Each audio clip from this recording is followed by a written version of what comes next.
In Agra, India stands a breathtaking masterpiece of Mughal architecture, known around the world as the Taj Mahal. This radiant mausoleum, spread across 42 acres, is the very definition of beauty, yet it carries a heart-wrenching story within its walls. This 400-year-old monument was once the largest and most magnificent structure of its time. Today, it is recognized as one of the 7 wonders of the world. To bring this vision to life, 20,000 laborists devoted their sweat and blood for 22 long years. If we imagine its value in today's world, this marble-clad tomb would be worth more than $1 billion, or over 7.5 crore rupees.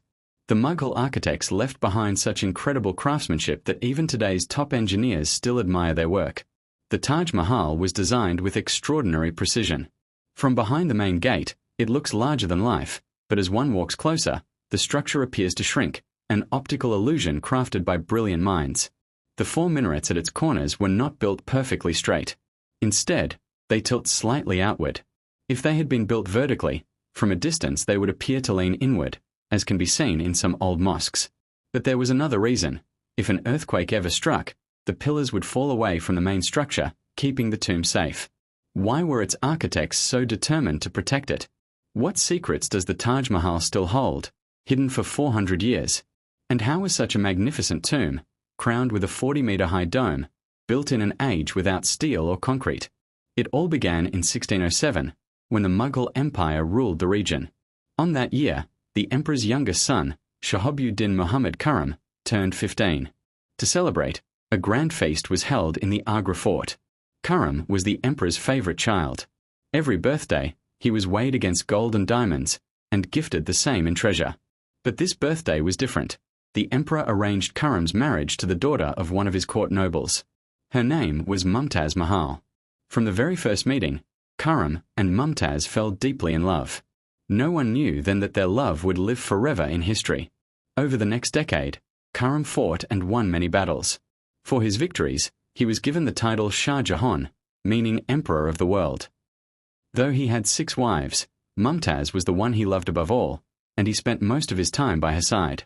In 1621, the Mughal emperor passed away, and 7 years later, in 1628, Shah Jahan ascended the throne.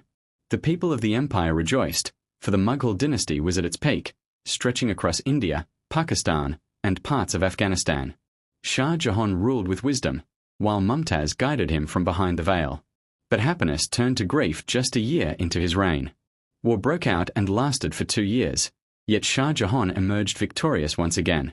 But before he could celebrate, tragedy struck. In June 1631, during the birth of their 14th child, Mumtaz Mahal fell gravely ill and died on June 17th. The news shattered the empire and broke Shah Jahan's heart. The love of his life was gone. It is said that grief consumed him. He ate nothing for 8 days and lived without music or fragrance for 2 years. Mumtaz had made one final wish, that her tomb should be the most beautiful in the world. Shah Jahan vowed to dedicate his life and wealth to fulfilling it. 77,985. 6 months after her death, construction of the Taj Mahal began. 20,000 laborists, craftsmen, and sculptors were summoned from across the empire. Armies of men and elephants were brought to Agra to begin this monumental task. Building beside the Yamuna River was not easy. The land was soft, and digging could let the water destroy the foundation. To solve this, engineers dug deep wells until they found dry earth, then filled them with stones and rubble, and built massive stone columns. With the help of elephants, they created a rock-solid foundation on unstable land. Next came the design. Shah Jahan drew inspiration from the tombs of his ancestors, pillars from his fathers, the central structure from his grandfathers, and the great dome from his uncles. Combined together, they formed a vision unlike anything the world had seen. Millions of bricks were baked on site to raise the structure, draining the royal treasury day by day. Food supplies ran short across the region, so Shah Jahan imported provisions to feed his workers. Once the main structure was complete, it was time to decorate it with marble from Makrana, Rajasthan, still regarded as the world's finest marble. Shah Jahan reserved the entire supply for the Taj Mahal, transported by thousands of elephants across 400 kilometers. The dome itself was a marvel. Today, such a massive dome could only be built with steel, but 400 years ago, it was raised entirely from stone. The precise stress calculations made by Mughal engineers are still admired today. The finishing touch was pietra dura, a technique of inlaying precious stones into marble. The stones were carefully cut, fitted, and attached with a special adhesive made from molasses, lemon juice, and marble powder, a formula so strong that it is still used for repairs today. The finishing touch was pietra dura, a technique of inlaying precious stones into marble.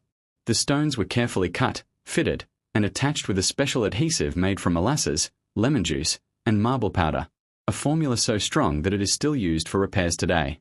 One of the Taj Mahal's wonders is how it changes color with the time of day. Before sunrise, it appears dark. With the morning light, it glows pink and yellow. At noon, it shines pure white like a pearl against the sky. And at sunset, it gleams golden. After 22 years, in 1654, the Taj Mahal was finally completed. Shah Jahan had fulfilled Mumtaz Mahal's wish and immortalized their love in stone. The tomb was named in her honor, Taj Mahal. Every year on her death anniversary, Shah Jahan would visit by boat along the Yamuna River, entering through a private gate built only for the royal family. Even the gateway was adorned with the finest carvings to please the eyes of royalty. But this magnificent project came at a cost. It drained the Mughal treasury and weakened the empire. In 1658, just 4 years later, Shah Jahan's own son seized the throne. The emperor was imprisoned in Agra fort, granted only one mercy, that from his window he could gaze upon the Taj Mahal. For 8 long years, he remained a prisoner. Then, at the age of 74, Shah Jahan passed away.